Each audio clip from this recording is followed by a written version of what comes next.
Hello, Hey, welcome back. can you hear me good? Yeah, I can hear you. Okay, cool. All right, so you are the second guest on my little podcast that I've been blessed to have. Yeah. And let's, I guess, tell everyone who you are. All right. Are you gonna do that, or do you want me to do that? No, you could do that. You could tell. Okay. Well, I am Billy Mays the Third, also known as Infinite Third. Um, I make strange music and um, lots of other stuff. And I'm currently launching a label called Remember You Are Dreaming. Fantastic. So, what is Infinite Third and why Infinite Third, the name? Like, why that name? Ooh, okay. Right off the bat, huh? All Yeah, why right. not? Man, Infinite Third, the actual words to me are kind of a paradoxical thing, and it's something that just kind of hit me one day. I was sitting by a lake. I know exactly where it was, and I sometimes go back there, and um, I knew it was right because it was just intriguing without any kind of explanation. And what I've found is that the less I say, the more people have their own interpretations of it, which I love, and they're always pretty different. And a lot of them have to do with musical notes and intervals and stuff like that. Some people go to the third eye, things like that. But it's for me, it's all like much more simple than that, and um, it's kind of a duality thing.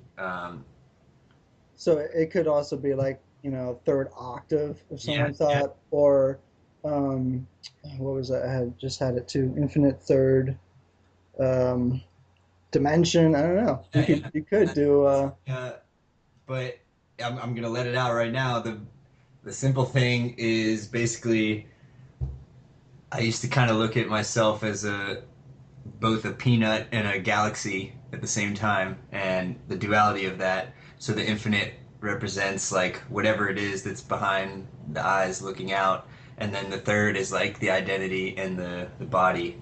And Billy Mays the third, and not a lot of people put that together. But I try not to say it too much. But now I've said it on this podcast that will reach millions. So millions. Okay, come on.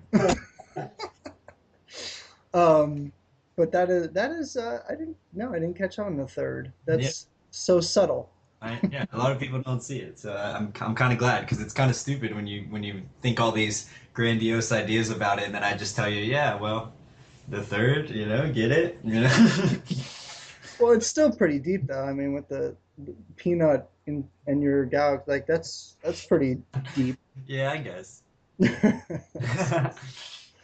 So what okay. So what are you looking to do with the Infinite Third? Like what is behind Infinite Third with your Infinite music? Infinite Third is this ongoing just exploration of sound. I think I've made a lot of different kinds of music, and I've released a lot of music, and I've pretty much been doing it solid for about 5 years now, and just watching the steady growth of it has been my joy of it. But I kind of look at it as like this documentation of like just a process that's happening.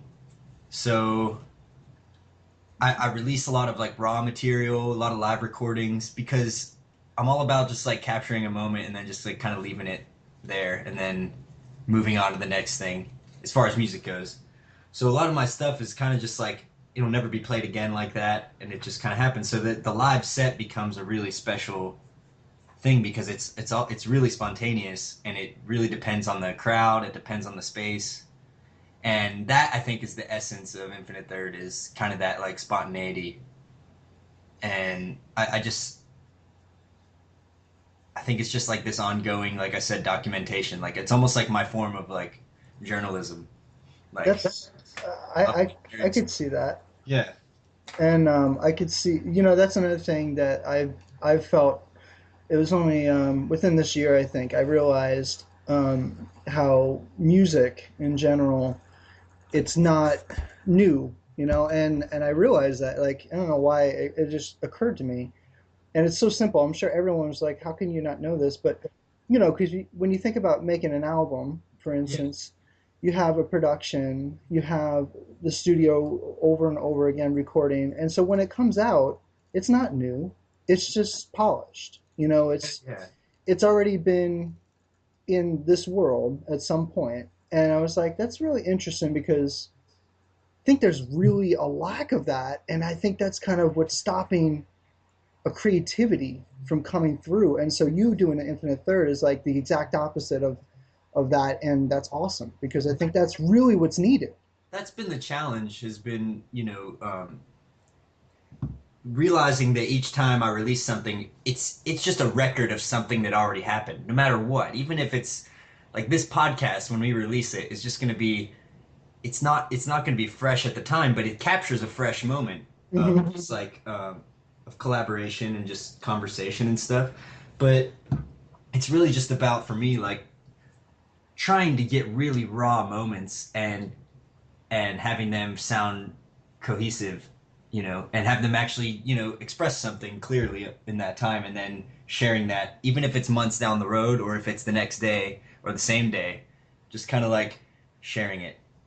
So is this just a passion of yours, or is this something that's spiritually guiding you, or what I don't know what's I, driving I this? don't know, man. It's something that it just comes and it just happens. It's like everything I've done of that I find to be like, not just for me, Hmm. and to kind of have some kind of value to others and to me has been like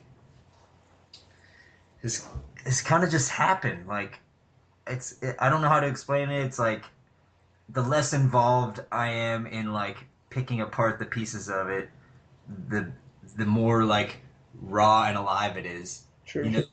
So as far as like what's driving me, I think it's just visions, like an idea pops in to the space and you kind of play with it and you really have to learn to interact with it in a way that doesn't suffocate it, in a way that allows it to grow on its own. Because once I start trying to grow it, it's like a plant. You can only Hmm. do so much for a plant. A plant is just growing. You just have to like nurture it a little bit.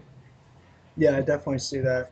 I can definitely understand it. And I'm a musician myself. I sing, Hmm. and I've been a huge fan of music of all genres. And so I know what you're saying. There's a spirit, or there's a pulse, when you're doing it live, and when you're doing, especially like if jamming out, for instance, when you jam out and you have no direction, it just happens. Hmm. It's something beautiful about that. Yeah. So I've lately been finding that there's a middle ground. So like let's say that the whole goal of all this is to find some sort of balance in life or in art or in anything. There have been times in the past where I've done live sets that are so spontaneous and so just unplanned that they don't really say anything because Mhm. then it's dependent on like how comfortable I am in that moment and what the crowd's like. And then there's the other times where I've gone into a show and it's been planned so much that it loses all freshness and it's just me squeezing this thing out of a fresh moment, like trying to squeeze this very specific thing. Mhm. And just recently, just within the past like few months of playing shows, I've really gotten to a point where it's somewhere in the middle. There's a plan here. There's something I want to say. There's some kind of journey I'm trying to go on, but I don't know how that journey is going to look or sound. Okay. And so there's a freshness in that. It's a live exploration of an idea that already exists sometimes. Interesting. So is there I know like some of the stuff that I've seen you post along with some of the titles of your songs and things of that are very philosophical, or they have some depth to it. And would you say that that's also a part of what made you do this? Like, was there a specific vision, that you have for what this all is going to represent? You know, a lot of it is just I look at it as like kind of playful. It's like something I really love to do is just play with language, Okay. especially in these song titles and stuff like that. To to almost where that is a part of the expression. It's like the song title might be something that's very internally meaningful to me, and to you it might just be silly, or to you it might just blow your mind. Hmm. But whatever it is, it almost doesn't matter. It's like I've found that what we're playing with here is just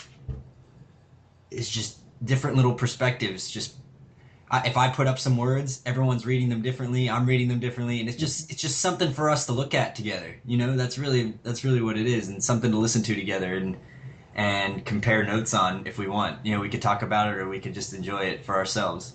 Sure. So I do find that I don't really have a direction with all that. It's always different. You know, it's like sometimes there is something I want to say, and sometimes there isn't. Sometimes it's like it's a blatant lack of not wanting to say something, so I say something nonsensical Hmm. that actually ends up making more sense to someone else. And when did this all start now? Oh man, I mean, I've been making music for 10 years, but Okay. I didn't put out a serious album until exactly in December 5 years ago. I put out an album called Gently, and it was under a different name. And it was right around, I made this album the same year that my father passed away. So it was this really big shift into like a different kind of music, which was more reflective and kind of, kind of, I don't know, I call it like whimsical. Like it kind of had more emotion to it because I was going deep into some things. I had a rough year, and I had an apartment fire that I lost everything in. And then about 6 months later, my dad died. And after the apartment fire, I had started making this music. But then when my dad died, it really became like, I have to finish this thing. Wow. And I released that album independently December of 2009. Hmm. And I can actually announce right now, it's actually being re-released for a 5 year anniversary vinyl pressing Wow. this December, through a label called Wild Kindness Records in Pittsburgh. And we've updated the artwork, and it's this thing I'm really excited about. It's a really interesting album. Nothing I've made since has sounded like it, and it really captures a moment in time and moment in my life that was, you know, kind of a real big turning point in my life. So that pre-order will be up next week. Actually, I don't know when this is going to air, but Well, I'll try to post it within the next few days. yeah, I mean, Um, it's a it'll be a limited vinyl release through Wild Kindness Records, and it's called Gently, and that's something I'm really excited Gently. about because it's an album that touched. It kind of like connected with a lot of people because of the time, and they actually used some people actually used the songs from it in tributes to my dad. Wow. So that kind of put a little more emotion charged into it. So, Well, I'm really sorry about your dad, oh, losing him and everything. He was, he added so much to this world. Some people may not really, I don't know if people see that or not, but I watched Pitchmen, and I thought it was a fantastic idea. The whole show, I was like, yeah, wow, because it brought back the impulse, the passion to invent things, yeah, and yeah. he was great at what he did. He Yeah. just was. You know, he besides all the public stuff he did, I feel like his real legacy is just his connections to people and his like warmth and generosity, which you know, you kind of had to know him to know about that. And but I mean, a lot of people had just met him in passing and felt the same thing. So I feel that's his real gift to the world was just like his love, you know, like just his presence was just supportive and warm. And I think that's something that I learned from him as well is just how to be of support to people.